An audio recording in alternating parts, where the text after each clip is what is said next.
Երկրները միշտ մեծ տիրությունների ձեռքում են, իրենց ցանկությունն է իրականացվում, իրագործվում այս փոքր երկրներում, իսկ այս դեպքում նաև գիտենք, որ վերջերս Միացյալ Նահանգները, որ մինչև հիմա Իրանի հետ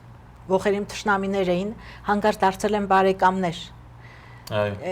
Ինչ որտեղ դա ինչ որ մտահոգիչ է։ Դա ժամանակավոր կարող է լինել, հուսով եմ, որ այդպես չէ, բայց այսինքն նայած թե ով լինի նախագահ,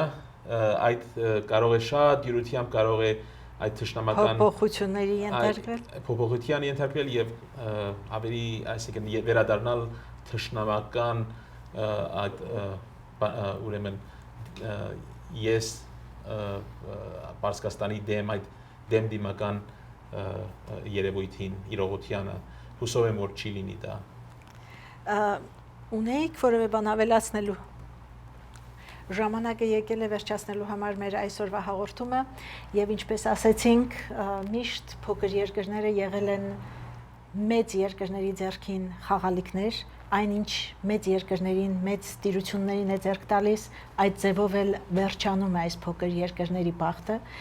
Սակայն չմոռանանք նաև, որ մենք այն երկրներից ենք, որ այսօր շատ օտարներ ասում են այսօր ասորիները չկան, մառերը չկան, Եգիպտոսը չկա, բայց հայերը գոյատևել են։ Իհարկե դա էլ շատ լավ է, շատ հպարտ ենք, բայց եկեք չհանգստանանք դրանով, որովհետև ամեն ինչ կարող է կատարվել, եւ իմ անձնական կարծիքը այն է, որ